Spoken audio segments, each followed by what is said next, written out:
کون سے مبانی ہیں امام کے نظریات کو سمجھنے کے لیے کہ جس کے اوپر امام کے سارے افکار قائم ہیں. جب تک ہم ان مبانی کو اور ان بنیادوں کو نہیں سمجھتے اس وقت تک امام کے وہ افکار کو کما حق کو نہیں درک کر سکتے. لہٰذا ان کو درک کرنا ضروری ہے. اور یہ جو آپ کا سوال ہے یہ وہی ایک بنیاد کے بارے میں، ایک مبنا کے بارے میں ہے کہ جو امام رحمۃ اللہ علیہ کے افکار کے بارے میں موجود ہے، کہ امام رحمۃ اللہ علیہ کے جو افکار ہیں، جو عمارت ہے امام کے افکار کی، اس کی ایک بنیاد اور ایک عظیم بنیاد وہ یہ ہے کہ امام نے جو دین شناسی کی، امام کی دین شناسی دوسروں کی دین شناسی سے ہٹ کر تھی. فقہا موجود ہیں، فلاسفہ موجود ہیں، خوب بہت عظیم شخصیات موجود ہیں. خوب فقیہ وہ ہے جو فقہ شناس ہے، فلسفی وہ کہلاتا ہے جو فلسفہ کی معرفت رکھتا ہے. ہر انسان ایک اپنے شعبے کے اندر کیا ہے، اس کو ایک تخصص ہوتا ہے. لیکن امام دین شناس تھے، یعنی دین کو مکمل طور پر، دین کو تمام پہلوؤں سے پہچانتے تھے اور دین کی ہر پہلو سے دین کی معرفت رکھتے تھے. یعنی مجموعی طور پر یوں کہا جا سکتا ہے کہ دین وہ چیز ہے جس میں سارے پہلو اور ساری چیزیں موجود ہیں. ہاں جی، دین ایک جامع چیز ہے. یعنی یہاں پر مہم یہ ہے کہ دین کی جامعیت، امام دین کی جامعیت کے قائل تھے. اور ہمارا عنوان بھی یہی ہے. ہمارا عنوان بھی یہی ہے کہ آئیں ہم یہ دیکھیں کہ امام کس طریقے سے دین کی جامعیت کو بیان کرتے ہیں. بہت پیارے طریقے سے امام نے دین کی جامعیت کو بیان کیا ہے. خوب دین کی جامعیت سے کیا مراد ہے، میں یہاں پر یہ تھوڑے سے وضاحت کرتا چلوں. خوب دین کی جامعیت سے مراد یہ ہے کیونکہ دین آیا انسان کے لیے ہے. ہاں، یہاں پر یہ نقطہ بہت قابل توجہ ہے. خداوند متعال نے دین بھیجا انسان کے لیے ہے، انسان کی ہدایت کے لیے بھیجا ہے، انسان کی رشد کے لیے بھیجا ہے، انسان کے تکامل کے لیے بھیجا ہے، انسان کو اس ہدف تک پہنچانے کے لیے بھیجا ہے. خوب جب دین اس کے لیے آیا ہے، اس انسان کے لیے آیا ہے، پس دین کی قلمرو کتنی ہوگی، دین کا دائرہ کتنا ہوگا. جتنی انسان کی زندگی کی قلمرو ہے، حیات انسانی کی قلمرو ہے، دین اتنا پھیلا ہوا ہے. دین کی قلمرو بھی اتنی ہی وسیع ہے، دین کا دائرہ بھی اتنا ہی وسیع ہے. یعنی جتنی شعبہ جات حیات ہیں اور جو انسان کی عملی زندگی میں جو ضرورتیں ہیں جن سے انسان کی وابستگی ہے، وہاں تک دین کی رسائی ہے. خوب اور انسان کی زندگی کتنی وسیع ہے. خوب آئیں قرآن کیا فرماتا ہے، انسان یہ خلیفۃ اللہ ہے. انی جاعل فی الارض خلیفہ. خوب انسان کو جانا کہاں تک ہے، اس خلیفۃ اللہ کو، اس خلیفۃ اللہ کو جانا ہے خاک سے نکل کر خدا تک. انا للہ و انا الیہ راجعون. خوب اس نے اس خدا تک پہنچنا ہے، اس خاک سے، جس انسان کا آغاز پیدائش، کہ انسان ہم نے تجھے خاک سے پیدا کیا، خاک سے نکلا ہے لیکن خدا تک جاننا ہے. خوب کتنا سفر ہے اس کو درپیش. اور امیر المومنین علیہ السلام نے اس انسان کا کیا خوبصورت تعارف کروایا. ایک شعر ہے جو امام علیہ السلام سے منسوب ہے، اتزعم انک جرم صغیر. اے انسان، تو اپنے آپ کو ایک 5-6 فٹ کا انسان سمجھتا ہے، تو یہ 6 فٹ کا جسم ہے فقط. وفیک انت والعالم الاکبر. تیرے اندر تو ایک عظیم کائنات چھپی ہوئی ہے. بس جب یہ انسان ہے جو خلیفۃ اللہ ہے، جس کو خدا تک جانا ہے، جس کے اندر ایک عظیم کائنات ہے، جس کے مقابلے میں یہ کائنات بہت چھوٹی ہے، خوب جب اس کی اتنی وسعت ہے تو اس دین کی کتنی وسعت ہوگی. اس دین کی بھی اتنی ہی وسعت ہے. خوب اب آئیں، اگر بس دین کو ان تمام پہلوؤں پر احاطہ کرنا ہے.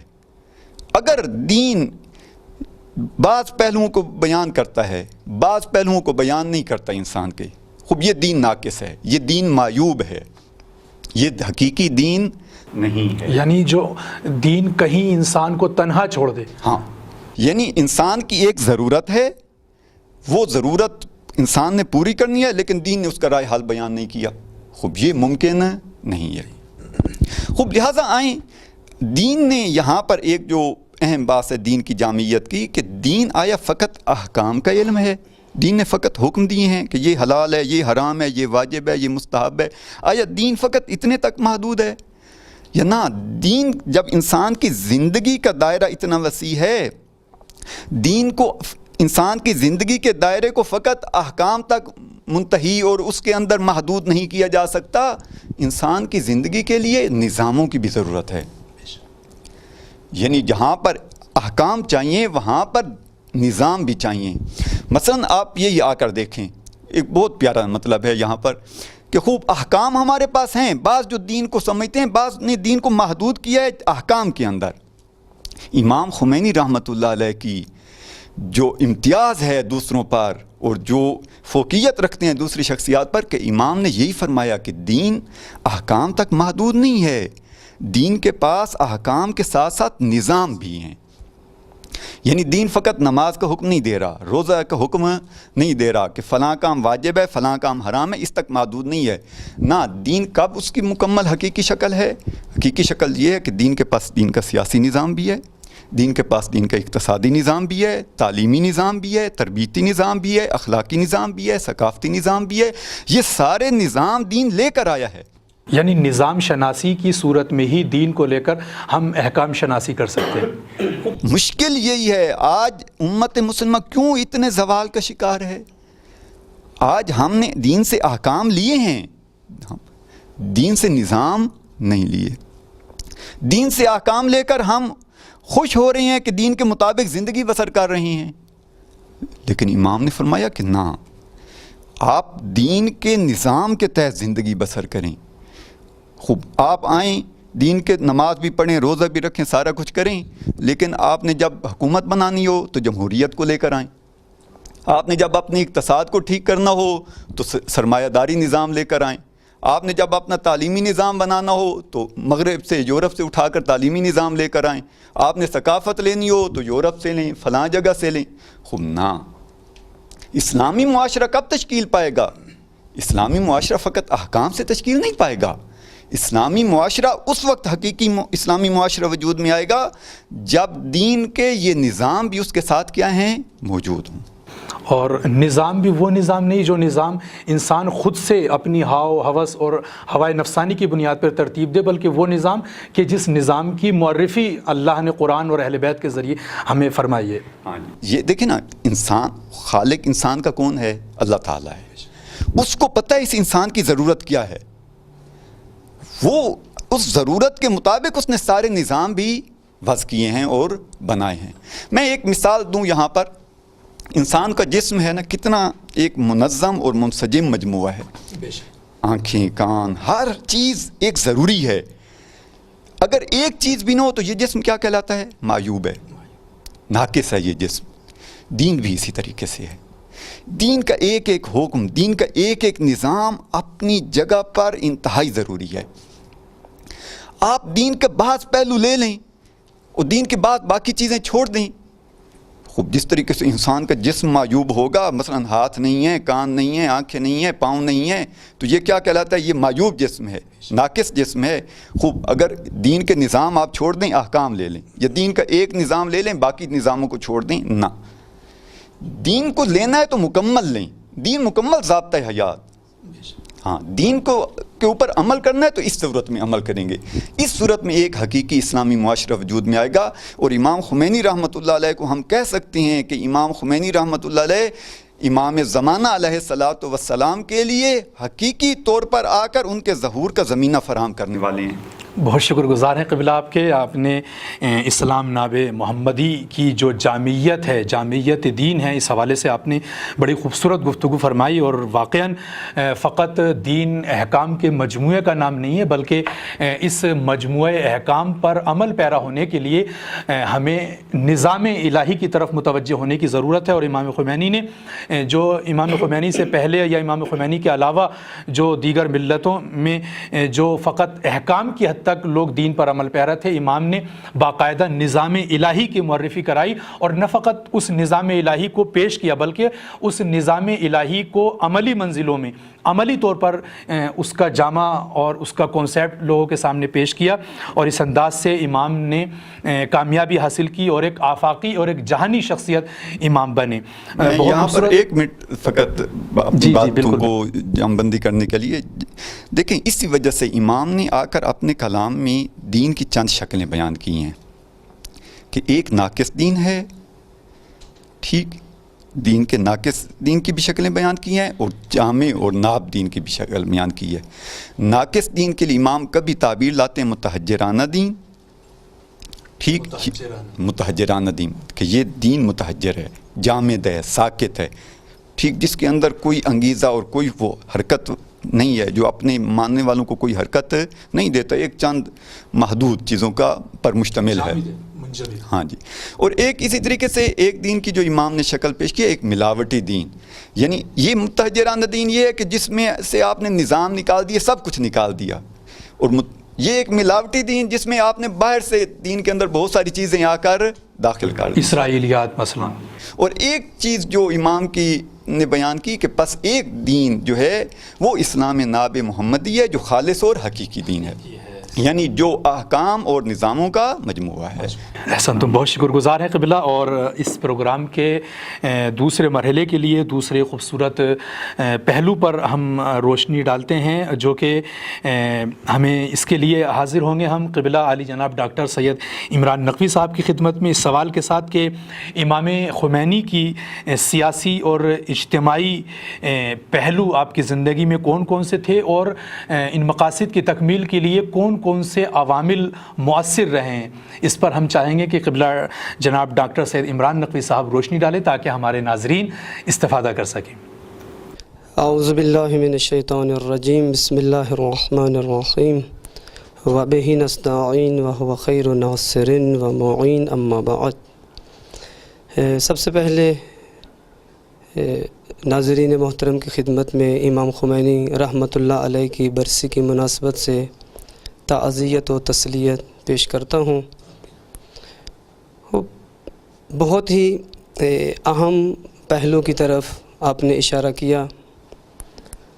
امام خمینی رحمۃ اللہ علیہ کی زندگی کا ایک بہت اہم یہ پہلو ہے کہ جس کی طرف کم توجہ کی گئی ہے۔ اگر حقیقت میں اگر ہم نگاہ کریں تو یہ اسلام کا پہلو ہے کہ جس کو آ کر اس نگاہ سے نہیں دیکھا گیا کہ یہ بھی اسلام کا ایک حصہ ہے، اور جو اسلام خداوند تبارک و تعالیٰ کی طرف سے انسان کی اور بشریت کی ہدایت کے لیے آیا ہے، اس پہلو کے بغیر سے انسان کی ہدایت ہی ممکن نہیں ہے۔ اور وہ پہلو اسلام کا سیاسی اور اجتماعی پہلو ہے۔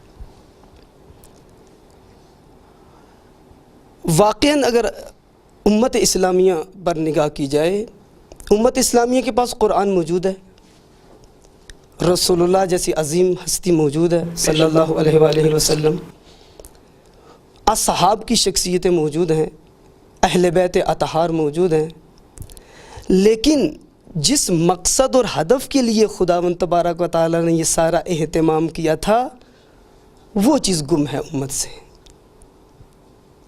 امام خمینی رحمۃ اللہ علیہ کی ایک خوبی یہی تھی کہ امام نے آ کر وہ اصلی اسلام کو زندہ کیا، حقیقی اسلام کو، اسلام ناب محمدی، جو امام خمینی کی اپنی تعبیر کے مطابق اسلام ناب محمدی صلی اللہ علیہ وآلہ وسلم ہے، اس اسلام کو آ کے زندہ کیا۔ وہ اسلام کیا تھا؟ جیسے کہ ہمارے محترم بیان بھی فرما رہے تھے کہ وہ جامع دین ہے۔ کب دین جامع بنتا ہے؟ جب جو چیزیں اس کے لیے ضروری ہیں اور جس چیز کو جس جگہ پر ہونا چاہیے وہ اپنی جگہ پر موجود ہو، پھر ایک چیز مکمل ہوتی ہے۔ آپ ایک عمارت بناتے ہیں اور اس عمارت کو بناتے ہوئے اگر جو چیز جہاں پر ہونی چاہیے آپ وہاں پر نہ رکھیں، پہلی بات ہے یہ عمارت کھڑی نہیں ہوگی، اور اگر کھڑی ہو بھی جائے تو اب اس سے ہدف و مقصد پورا نہیں ہوگا، نہیں کر سکتے، کبھی نہیں پورا کر سکتے۔ اس لیے مسلمانوں نے آ کر ظاہری چیزوں کو لے لیا، لیکن وہ جو روح اسلام تھی، روح قرآن تھی، روح دین تھی، اس کی طرف متوجہ نہیں ہوئے، اس کو فراموش کر، اس کو ترک کر دیا۔ اپنی انفرادی زندگی کے امور میں اور مسائل میں دین کی طرف متوجہ ہوئے، دینی امور پہ عمل کرتے رہے، لیکن وہ اکثر دین جس چیز پر مشتمل تھا وہ دین کا اجتماعی پہلو تھا، وہ دین کا سیاسی پہلو تھا۔ اگر آپ قرآن مجید کی آیات پر نگاہ کریں تو اکثر قرآن مجید کی آیات مشتمل ہیں دین کے اجتماعی پہلو پر، انسان کی زندگی کے اجتماعی پہلو کو بیان کر رہی ہیں آ کر۔ مسلمانوں نے آ کر وہ دین جو رسول اللہ صلی اللہ علیہ وآلہ وسلم نے عملی کیا تھا مدینہ منورہ کے اندر، اور عملی کر کے دکھایا کہ میں جو دین لے کے آیا ہوں، یہ کتاب خدا جو تمہاری ہدایت کے لیے آئی ہے، کس طرح تم نے اس کتاب سے ہدایت لینی ہے۔ عملاً اس ہدایت کا طریقہ بھی سکھایا، اور سب سے پہلے خود مدینہ کے اندر حکومت اسلامی قائم کی۔ یہ سب سے بڑی دلیل ہے کہ اسلام سیاست کے بغیر مکمل نہیں ہو سکتا۔ کیوں؟ دیکھیں، اسلام آیا ہے انسان کی ہدایت کے لیے۔ انسان کی زندگی دو پہلوؤں پر مشتمل ہے، ایک اس کی زندگی کا انفرادی پہلو ہے، ایک اس کی زندگی کا اجتماعی پہلو ہے۔ یہ جو دین انسان کی زندگی کی ہدایت کے لیے آیا ہے، اس نے کس زندگی میں انسان کی ہدایت کرنی ہے؟ ہم نے کہا کہ انفرادی زندگی میں دین انسان کی ہدایت کرے گا۔ انفرادی زندگی میں دین کو لے لیا، اور اجتماعی زندگی میرے اپنے اختیار میں نہیں ہے۔ پہلی بات ہے، میں آ کر اس دین کے اجتماعی پہلو کو قبول بھی نہیں کر رہا، اور اگر قبول کر لوں تو وہ میرے اجتماعی پہلو ابھی میرے اختیار میں نہیں ہے اجتماعی زندگی، کیونکہ میں نے اجتماعی زندگی دوسروں کے اختیار میں دی ہوئی ہے۔ کب یہ اجتماعی زندگی جو ہے وہ اللہ کے دین کے تحت آئے گی، اور یہ میری پوری زندگی اسلام کے سائے میں گزرے گی، کہ جب کیا ہے، میری یہ اجتماعی زندگی کا اختیار جو غیر اللہ کے ہاتھ میں ہے، وہاں سے لے کر میں خدا کے ہاتھ میں دے دوں، پھر میری پوری زندگی اسلام کے سائے میں آئے گی۔ امام خمینی رحمۃ اللہ علیہ کا کارنامہ۔ اگر آپ کی بات کو روکتے ایک بات عرض کرنا چاہوں گا کہ اجتماعی زندگی کتنی ضروری ہے، اس کا اگر ہم اندازہ لگانا چاہیں تو جو عبادات کا مجموعہ ہمارے سامنے شارع مقدس نے پیش کیا ہے، اس میں اکثر اور بیشتر عبادات جو ہیں وہ اجتماعی ہیں۔ یعنی یہاں سے بھی ہم اندازہ لگا سکتے ہیں کہ اجتماعی زندگی کی کتنی ضرورت ہے۔ امام خمینی رحمۃ اللہ علیہ کا کارنامہ کیا تھا؟ جب امام خمینی رحمۃ اللہ علیہ اپنے عصر میں ظاہر ہوئے، دین کو اجتماعی میدان میں متروک دیکھا، مہجور دیکھا، کہ اجتماعی زندگی دین سے خالی ہے۔ یا حسین کہتے ہیں، لیکن زندگی میں یا حسین نہیں ہے۔ اللہ عملی طور پر یا علی کہتے ہیں، لیکن وہ یا علی زندگی میں نہیں ہے۔ کسی جگہ پر بھی میری اجتماعی زندگی میں یا حسین اور یا علی نظر نہیں آتے۔ وہ یا رسول اللہ اجتماعی زندگی میں نظر نہیں آتے۔ جو شب و روز رسول اللہ کی نعتیں پڑھتے ہیں، یا حسین کہتے ہیں، یا علی کہتے ہیں، امام بارگاہ میں بیٹھ کر، اپنی محافل میں بیٹھ کر، جشن و میلاد میں بیٹھ کر، لیکن یہی مسلمان جب اپنی عملی زندگی میں آتا ہے، اس عملی زندگی کا یا حسین و یا علی یا رسول اللہ سے کوئی تعلق نہیں ہے۔ یہ تضاد تھا مسلمانوں کی زندگی میں۔ امام خمینی رحمۃ اللہ علیہ نے آ کر اس تضاد کو ختم کیا، کہ جو تم زبانوں سے نام لیتے ہو، جو کچھ زبانوں سے کہتے ہو، اس کو اپنی زندگی میں بھی لے کے آؤ۔ اور وہ دین کا اجتماعی پہلو تھا، وہ دین کا سیاسی پہلو تھا۔ بعض لوگ امام خمینی رحمۃ اللہ علیہ کے پاس آتے تھے اور آ کے کہتے تھے، آپ کن باتوں میں مصروف ہو گئے ہیں؟ یہ سیاست ایک شیطانی کام ہے، جھوٹ ہے، فریب ہے، مکر ہے، دھوکہ ہے، آپ کن کاموں میں لگ گئے ہیں؟ آپ عالم دین ہیں، آپ مقدس انسان ہیں، آپ حوضے میں بیٹھیں، درس پڑھائیں، طلاب کی تربیت کریں، آپ اپنی شخصیت کو خراب کریں گے اس میدان میں جا کر۔ کیا جواب دیتے تھے؟ کہتے آپ جس سیاست کی بات کرتے ہو وہ ویسے ہی ہے، وہ شیطانی سیاست ایسے ہی ہے، وہ حیوانی سیاست ایسے ہی ہے، لیکن میں جس سیاست کی بات کرتا ہوں وہ الہی سیاست ہے، وہ قرآن کی سیاست ہے، وہ رسول اللہ کی سیاست ہے، وہ ائمہ معصومین علیہ السلام کی سیاست ہے، کہ جو آپ نے ائمہ معصومین اور رسول اللہ نے آ کر جس سیاست کو عملی کیا اور جس کے ذریعے سے امت کی ہدایت کی اور ان بکھرے ہوئے انسانوں کو امت میں تبدیل کیا۔ جی قبلہ صاحب، یہیں پر میں ایک سوال اور مزید کرنا چاہوں گا آپ سے کہ معاشرے میں بعض افراد ناقص فکری کی بنیاد پر سیاست کو دین کے ساتھ معیوب اور مذموم سمجھتے ہیں۔ آخر کیا وجہ ہے کہ اس کو سیاست کو دین کے ساتھ جو ہے وہ معیوب سمجھتے ہیں؟ اس کی دو وجہ ہیں۔ ایک اور صحیح معنی میں سیاست کا، دینی سیاست، الہی سیاست، اس کا کیا کنسیپٹ اور کیا فلسفہ ہے؟ اس کے دو وجوہات ہیں. ایک تو خود دین کا صحیح تصور نہیں ہے، دین کی مکمل شناخت نہیں ہے. اگر اس لیے جب بحث کی جاتی ہے دین اور سیاست کی، پہلے آگے دین کا تعارف کروایا جاتا ہے. جب تک دین کا صحیح تعارف نہ ہو، جب تک دین کی صحیح شناخت اور معرفت نہ ہو، کبھی بھی ہم جو ہے عملی زندگی میں دین پر عمل نہیں کر سکتے. نہیں ہو سکتا. بس پہلا مرحلہ ضروری ہے. جو لوگ آ کر یہ باتیں کرتے ہیں، ایک بہت بڑی تعداد ایسی ہے جن کی دین شناسی مکمل نہیں ہے. دین کو ایک ضابطۂ حیات کے طور پر نہیں لیا، دین کو ایک زندگی کے نظام کے طور پر نہیں سمجھا، دین کو انسان کی پوری زندگی کے لیے ہدایت کا ذریعہ نہیں سمجھا. یہ ایک اس کا پہلو ہے. اور دوسرا پہلو کہ ہم جس سیاست کی بات کرتے ہیں آ کر، اور جس کے ذریعے سے آ کر دین میں سیاست کی نفی کرتے ہیں، وہ سیاست وہ شیطانی سیاست ہے، وہ دنیا والوں کی سیاست ہے جو دنیا پر کی بنیادوں پر استوار ہے، جو دنیا کے مفادات اور اقتدار اور حکومت اور کرسی کے لالچ اور ان چیزوں پر جو استوار ہے. لیکن اگر الہی سیاست کی بات کریں، الہی سیاست ہے ہی انسانی معاشرے کو چلانے کے لیے.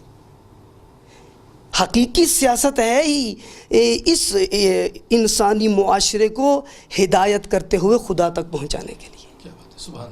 بس امام خمینی، میں مختصر کروں، امام خمینی رحمۃ اللہ علیہ نے آ کر جو عظیم کام کیا وہ یہی تھا کہ اسلام کے اس پہلو کو کہ جو کتابوں میں، جو لائبریریوں میں چھپ چکا تھا، بند ہو چکا تھا، اس کو آ کر کتابوں اور لائبریریوں سے باہر نکالا اور معاشرے کے درمیان اس کو رکھا آ کر.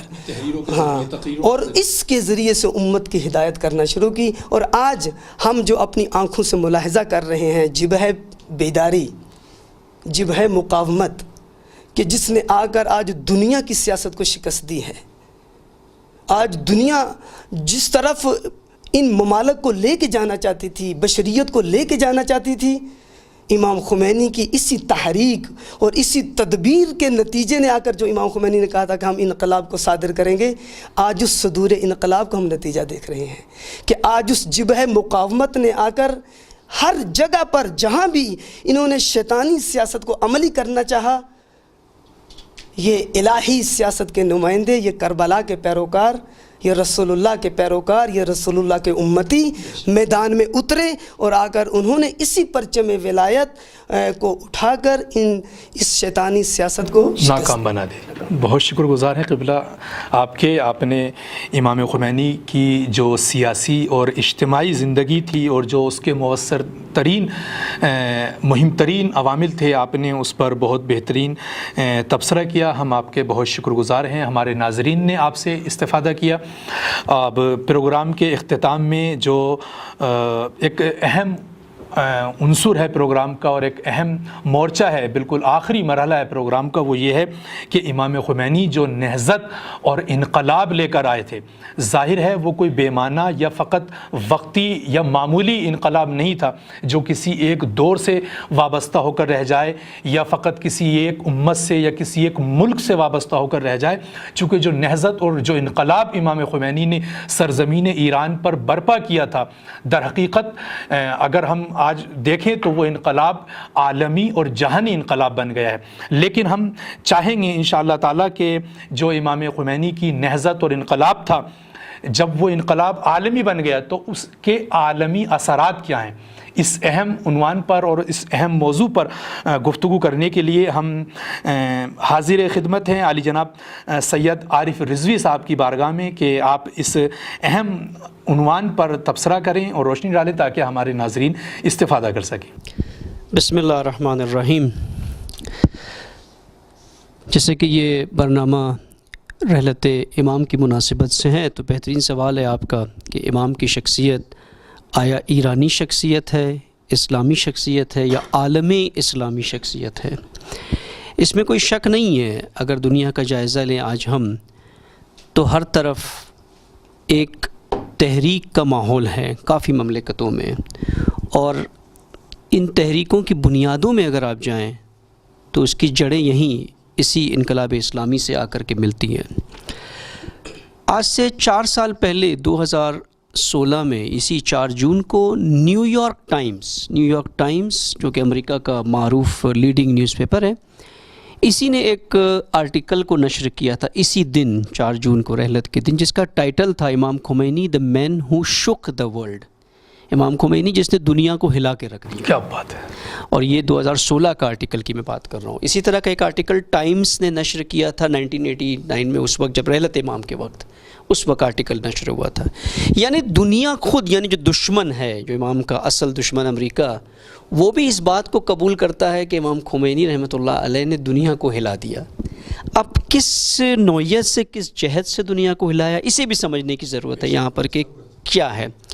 امام خمینی کی تحریک کی نہضت کے عالمی اثرات کو اگر ہم تقسیم کریں تو ایک اثر آئیڈیالوجیکل اثر ہے جو دنیا پر ہوا، مکتبی اثر ہے کہ دنیا کے فکر، خاص کر کے جو بزرگوان بھی فرما رہے تھے کہ انسان کی جو اصل شناخت ہے، اس کا جو اصل مقصد ہے، اس کا جو مقصد حیات ہے، جو روحانیت ہے، اسپریچولیٹی ہے، اس کی طرف جو ایک رخ بدلا ہے دنیا کا، وہ اسی انقلاب نے آ کر کے بدلا ہے۔ کہ اگر آپ انقلاب سے پہلے دیکھیں تو جو دنیا میں آئیڈیالوجی غالب ہو رہی تھی، کمیونزم اور کیپٹلزم کی آئیڈیالوجی، یہ دونوں آئیڈیالوجی مادی آئیڈیالوجی تھی، جس میں دین کا کوئی نام و نشان نہیں تھا، کہیں بھی دین نہیں تھا۔ کمیونزم کے نزدیک دین اوپیم تھا، نشہ تھا ایک، اور کیپٹلزم کے نزدیک دین صرف ایک انفرادی عمل تھا، رسومات تھی جو آپ اپنی شخصی طور پہ انجام دیں، جس سے آپ کو سکون ملتا ہے تو کر لیں آپ، وہ بھی ایک لذت کا ذریعہ تھا۔ اگر آپ کو دین سے لذت ملتی ہے آپ دین سے لے لیں۔ امام نے آ کر کے اسے بدل دیا اور دین کو ایک نظام کی طرح پیش کیا۔ وہ نظام نہ کہ صرف یہ کہ اسلامی احکام جمہوری احکام کی جگہ آ گئے، نہ، اصل جو جہت ہے ایک معاشرے کی، یعنی نظام اسلامی معاشرے کی جہت کو بدلتا ہے، اسپریچولیٹی کی طرف، روحانیت کی طرف لے جاتا ہے معاشرے کو۔ ایک خط ہے امام خمینی کو جو اسی دوران، یہ امام کی رحلت سے پہلے، کسی نے یورپ سے ایک خط لکھا تھا امام کو، جو امام کے آثار میں موجود ہے اس وقت، وہ انگلش میں اس کے صرف چند جملے یہاں بیان کروں تاکہ سمجھ میں آئے کہ اس وقت سے کیا اثرات، عالمی اثرات ہوئے تھے۔ یہ شخص وہاں سے لکھتا ہے انگلش میں، "The streets of my country are full of light. Its shops are full of commodities." یعنی ہمارے جو مملکت ہیں یورپ میں، اس میں ہر چیز روشن ہے، ہر سڑک پہ، یعنی روشن سے مراد سب کچھ گلیمر ہے، وہاں سب کچھ بہترین ہے، بہترین چل رہا ہے، دکانوں میں ساری اشیاء موجود ہیں۔ It's custom houses are active, یعنی ہر چیز ایکٹیو ہے، ریسٹورنٹ، ڈسکو، پب، عیاشیوں کی جگہ، پارک، ہر چیز ایکٹیو ہے۔ مسئلہ کیا ہے؟ We are short of nothing except a sacred soul. ہمارے پاس اگر نہیں ہے تو کوئی روحانی مقدس نفس نہیں ہے ہمارے پاس اس معاشرے میں۔ I wish you were born in my country, میری آرزو ہے کہ آپ جیسی شخصیت کوئی میرے ملک میں پیدا ہوتی، تاکہ یہ جو سرگرمیاں ہمارے اطراف ہیں، اسے کوئی سپریم آبجیکٹیو، کوئی اعلیٰ ہدف ملتا انسان کو۔ یعنی یہ ایک بہت بڑا امام کا اثر ہے جو ساری دنیا میں انسانیت پر پڑا ہے، کہ امام نے اس انقلاب کے ذریعے انسان جو پستی کی طرف جا رہا ہے، اس پستی میں اسے ایک عالی ہدف دیا ہے زندگی کا۔ ایک بہت بڑا ایک عالمی آئیڈیالوجیکل اثر امام کی نہضت کا ہے، اور یہ ہدف جب انسان کو مل جاتا ہے تو پھر اس کی ایک چپکلش اور ایک ٹکراؤ بھی شروع ہوتا ہے ان لوگوں کے ساتھ جو اس ہدف کے خلاف ہے، جن کو قرآن طواغیت کہتا ہے، طاغوت کہتا ہے۔ اسی لیے امام رحمۃ اللہ علیہ کی دشمنی بھی اتنی ہے ساری دنیا میں، کیونکہ امام اس کی نہضت انسانیت کی اس جہت کو بدل رہی ہے سارے عالم اسلام میں۔ جہاں جہاں تک یہ امام کی فکر پہنچتی ہے، وہاں یہ پہلا اثر ہوتا ہے کہ انسان اپنی زندگی کی جہت کو بدل دیتا ہے، اس کی سوچ اپنی جسمانیت اور مادیت سے عالی ہو جاتی ہے، اس کے اندر اقدار پیدا ہوتے ہیں، ویلیوز پیدا ہونا شروع ہو جاتے ہیں، اور پھر انہی اقدار کی بنیاد پر جو اس کا لائحہ عمل ہے، اس بالکل بہترین تبدیلی آتی ہے۔ دوسرا جو اثر ہے امام کی اس نہضت کا، وہ عملی اثر ہے دنیا میں۔ وہ عملی اثر کیا ہے کہ ایک تحریک بیداری جو ساری دنیا میں اس وقت جاری ہے، اور خود امام اپنے کلام میں فرماتے ہیں، ایک جگہ پر بہت خوبصورت کلام ہے جو امت مسلمہ سے مخاطب ہو کر ہے، کہ نہ ایران سے، کہ مسلمانوں کو بیدار ہونا ہے۔ امام نے مسلمانوں کو بیداری کا پیغام دیا تھا کہ مسلمانوں کو بیدار ہونا ہے. آج وہ دن نہیں ہے جہاں پر مسلمان صرف اپنی ذات کے لیے جیے اور کسی ملک میں صرف اپنی انفرادیت کے لیے زندگی گزارے. اس عصر میں جہاں عالمی طاقتوں کی پالیسی یہ ہے کہ مسلمانوں کو ہر چیز سے محروم کر دیں، یہاں مسلمانوں کو بیدار ہونا ہے اور اسلام کے پرچم کے سائے میں آنا ہے اور قرآن کو اپنی زندگیوں پہ غالب کرنا ہے. مسلمانوں کو سنجیدہ ہو کر اپنی شناخت کو دوبارہ ڈھونڈنا ہے، یعنی اپنی آئیڈینٹی جو مسلمانوں کی، نہ صرف مسلمانوں کی ہے بلکہ انسان کو بھی اپنی شناخت کو دوبارہ ڈھونڈنا ہے. اور یہ نہضت شروع ہو چکی ہے سارے جہان میں اس وقت. اس کی میں بھی 2-3 مثال آپ کے سامنے اگر رکھوں، ایک بہترین مثال نائجیریا ہے. شیخ زکزکی رحمۃ اللہ علیہ، شیخ زکزکی حافظ اللہ علیہ، ایک شخص ہے جو سنی ہے، شیعہ بھی نہیں ہے، جس نے آ کر مکتب اہل بیت کو قبول کیا، متاثر ہو کے امام خمینی سے یہاں آ کر کے حوزے میں مکتب اہل بیت کو قبول کیا اور اس فکر کو قبول کیا، صحیح اسلام ناب کو قبول کیا. بہت سے شیعہ جن کو اسلام ناب سمجھ میں نہیں آتا، لیکن ایک سنی ہے جو وہاں سے آ کر، جو پہلے مصر میں، سعودی میں پڑھ کر پھر یہاں آ کر اس فکر کو قبول کر کے اس فکر کو عملی کر دیا ان نائجیرینس پر جو اس میں عیسائی بھی ہے، سنی بھی ہے، بالکل دین سے کوئی آشنائی نہیں ہے، اور 11 ملین کو اہل بیت کا پیرو بنا دیا.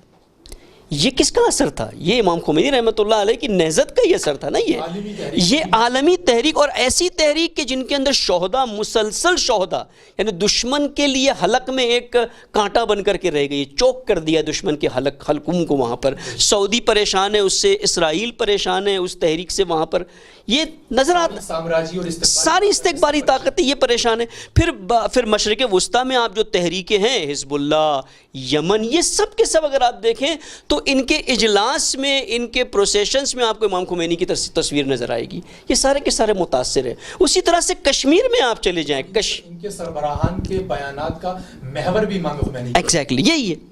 اور خود آج ابھی میں آپ کو ایک مثال ہے، کشمیر میں بھی اسی طرح سے، کشمیر میں جو اتنی نہضت چل رہی ہے آج، یہ 70 سال سے جو تحریک جاری ہے جسے روک نہیں پا رہا ہے دشمن، اس کی ایک بنیاد یہ کہ یہ انگیزہ اس تحریک کو جہاں سے ملتا ہے وہ یہی فکر امام ہے.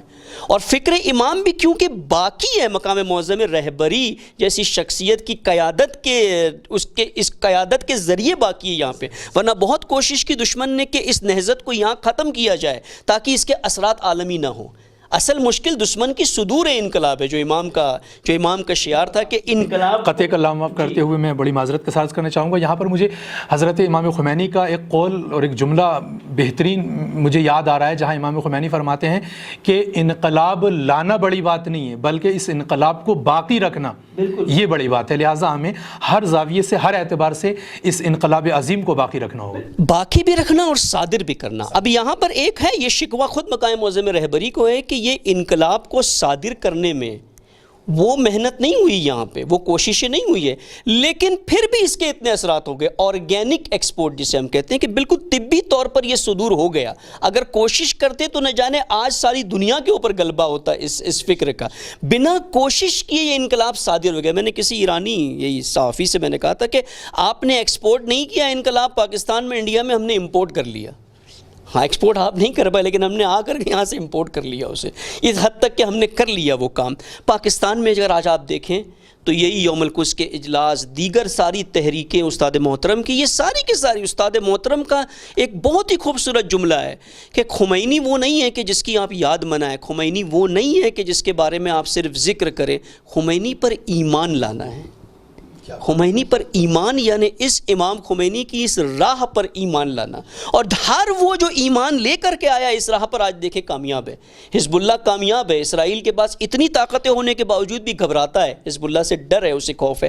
آج اگر آپ دیکھیں امریکہ میں جو مشکل بنی ہوئی ہے پچھلے چند دنوں سے، یہ جو سیاہ پوستوں کی ایک تحریک چل پڑی ہے، یہ تحریک نئی تحریک نہیں ہے. یہ میلکم ایکس اور علاج محمد کی تحریک، نیشن آف اسلام کے نام سے ان کی ایک تحریک تھی. اور یہ میلکم ایکس بھی مسلمان بنا اور مسلمان ہونے کے بعد اخوان مسلمہ سے مصر میں 1960s میں، اس وقت امام کی تحریک نہیں تھی اس وقت، اس سے متاثر ہو کر کے اس نے آ کر کے پھر ایک نہضت کو یہ رخ دیا کہ ہم کسی طاغوت کے ساتھ زندگی نہیں گزار سکتے، ہمیں آزاد ہونا ہے، ہمیں اپنی آئیڈینٹی، اپنی شناخت کو پہچاننا ہے۔ وہی جو امام کا شعار تھا کہ شناخت کو، ہمیں اپنی شناخت کو دوبارہ احیا کرنا ہے، زندہ کرنا ہے، اپنی شناخت ہونا چاہیے، استقلال ہونا چاہیے، آزادی ہونا چاہیے۔ تو اگر یہی میلکم ایکس کچھ سال زندہ رہتا، امام کو بھی دیکھ لیتا، یہ تو نہ جانے اس سے کب سے ان سیاہ پوستوں کا انقلاب پہلے ہی آ چکا ہوتا امریکہ میں۔ تو اگر آپ دیکھیں اس کے عالمی اثرات ہر طرف پھیلتے جا رہے ہیں۔ آج امریکہ کے نیوز چینل نے وائٹ ہاؤس سے یہ انٹرویو دیا ہے، وائٹ ہاؤس سے، کہ یہ جو سیاہ پوست کر رہے ہیں نا، اس کے پیچھے خامنہئی ہے۔ اب وہ سیاہ پوست عیسائی ہیں اکثر، ان کے اندر مسلمان بھی نہیں ہیں۔ وائٹ ہاؤس سے انہوں نے یہ سٹیٹمنٹ دیا ہے کہ ایک روس ہے، چین ہے، لیکن سب سے بڑا محرک خامنہئی ہے، ایران ہے، جو ان کو اکسا رہا ہے یہاں پر کہ ہمارے خلاف کھڑے ہو۔ یعنی اتنا اثر ہے امام کی اس نہضت کا، اتنا اثر ہے کہ 52 مملکتیں مسلمانوں کی ہیں، امریکہ کو، اسرائیل کو، کسی کو خطرہ نہیں ہے، اگر ہے تو صرف ایک مملکت سے۔ اور کہا بھی ہے ٹرمپ نے کہ we have no problems with Iran, ہمیں ایران سے پرابلم نہیں ہے، ہمیں ان کے اس رجیم سے پرابلم ہے، اس نظام ولایت سے پرابلم ہے، ہمیں روحانی سے پرابلم نہیں ہے، ہمیں خامنہئی سے پرابلم ہے۔ یہ کلیئر انہوں نے واضح طور پہ کہا ہے کہ ہمیں کوئی مسئلہ نہیں ہوا، مسئلہ اسی سے، کیونکہ یہ صدور ہونے والی فکر ہے، یہ ایکسپورٹ ہوتی ہے، یہ پھیلتی ہے ہر طرف، اور خود بخود پھیل کر کے اس کے اثرات یہ ہوتے ہیں کہ ملتوں کو بیدار کر کے ان کو اس استقلال کی راہ پر لے آتی ہے۔ اسی لیے اس کی مخالفت داخلی بھی ہے جو دشمن کراتا ہے، اندر سے بھی اس کے دشمن ہے، باہر سے بھی دشمن ہے، ساری دنیا اس فکر کی دشمن ہے، طاغوتی دنیا، لیکن دوسری طرف جو مظلومین ہیں، جو مستضعفین ہیں، ان کے لیے یہی راہ نجات ہے، اور کوئی راہ نجات۔ اور اس تحریک میں معنویت اور اعجاز جو ہے اس کی دلیل اور اس کی وجہ ایک یہی ہے، چونکہ یہ تحریک ایک عالمی تحریک بن چکی ہے اور بن رہی ہے، چونکہ یہ نظام الہی ہے، نظام الہی ہے۔ اور جس ہستی نے امام کی، بس کیونکہ وقت تمام ہے، تو امام خمینی رحمۃ اللہ علیہ جیسی ہستی کی صداقت اور خلوص، جس میں جیسے کہ بزرگوار نے بھی فرمایا کہ اپنی ذات کے لیے کبھی کچھ بھی نہیں تھا امام کے لیے۔ ایک کافی خطوط تھے، میرے پاس وقت نہیں تھا، ایک خط میں ایک شخص فرانس سے لکھتا ہے امام کو کہ میں آپ کی اس حقانیت پر آپ کو اس لیے حق مانتا ہوں کہ اس مقام پر پہنچنے کے بعد بھی جب میں آپ کو تقریر کرتے ہوئے دیکھتا ہوں تو آپ کی نظریں نیچے ہوتی ہیں۔ یعنی وہ تکبر کا مجھے کہیں شائبہ نظر نہیں آتا ہے کہ جو شخص، آپ دنیا میں آج دیکھیں ٹرمپ کا تکبر، ایک بچہ چھوٹا بھی بتا دے گا کہ کتنا بڑا متکبر ہے یہ، مودی کو دیکھیں کتنا مغرور ہے یہ، کتنا تکبر ہے ان کے بات کرنے میں، ان کے انداز میں۔ اور ایک عیسائی وہاں سے لکھ کر کہتا ہے کہ میں صرف اس دیکھتا ہوں، کبھی آپ نظر نہیں اٹھا کر کے عوام کو دیکھتے بھی ہو۔ یعنی یہ امام کا خلوص، صداقت ہے جو اثر دکھاتی ہے۔ نہ صرف امام، کوئی بھی امام کا پیروکار، اسے بالخصوص استاد محترم، یہ تحریکیں، ان کی بنیاد، ان کی اساس یہی خلوص اور صداقت ہوتا ہے، یہی روحانیت ہوتی ہے جو اس تحریکوں کو مستحکم، بالکل محکم کر دیتی ہے، اور دشمن چاہے کتنی بھی کوشش کرے وہ ناکام ہو جاتا ہے، اور یہ پھیلتی جاتی ہے انشاءاللہ۔ بہت شکر گزار ہیں ہم آپ کے کہ آپ نے اس اہم موضوع پر اور اہم سوال پر بہت اچھے انداز سے معلومات عامہ، معلومات خاصہ اور دقیق اور عمیق مطالب بیان کیے، اور ہمارے ناظرین نے آپ سے استفادہ کیا۔ ہم آپ کے خصوصی شکر گزار ہیں، اور تمام مہمانان گرامی، علماء کرام کے ہم شکر گزار ہیں۔ یقیناً ہمیں معرفت و بصیرت کے ساتھ، خلوص کے ساتھ، اخلاص کے ساتھ فقط شخص خمینی تک محدود نہیں رہنا ہے، بلکہ ہمیں فکر خمینی کو، جو کہ فکر کربلا ہے، اس کو اپنی زندگی میں، عملی زندگی میں، اور بلکہ نہ فقط عملی زندگی میں، تمام تر شعبہ جات حیات میں اس کو ہمیں اجرا کرنے کی ضرورت ہے، اس کو احیا کرنے کی ضرورت ہے، چونکہ یہ تحریک کسی ملک سے، کسی خاص سرزمین سے اور کسی ایک ملت سے مخصوص نہیں ہے، بلکہ یہ تحریک جہانی تحریک ہے، عالمی تحریک ہے۔ اس کا فقط مسلمانوں سے تعلق اور رابطہ نہیں ہے، اس کا تمام روئے زمین پر تمام انسانوں سے اس کا رابطہ اور واسطہ ہے۔ ناظرین، ہم بہت شکر گزار ہیں، آپ نے ہمارے اس پروگرام کو ملاحظہ اور مشاہدہ فرمایا۔ یہیں پر ہم اپنی گفتگو کو تمام کرتے ہیں، اور آپ سے گزارش کریں گے کہ اس اصلاح میڈیا کے توسط سے نشر ہونے والے تمام ہی پروگرام کو دیکھتے رہیں، استفادہ کرتے رہیں، اور اگر ممکن ہو تو ہمارے اس چینل کو سبسکرائب کرتے رہیں، اور آپ سے اجازت چاہیں گے۔ اپنا خیال رکھیں اور اس کو دیکھتے رہیں۔ خدا حافظ۔ السلام علیکم ورحمۃ اللہ وبرکاتہ۔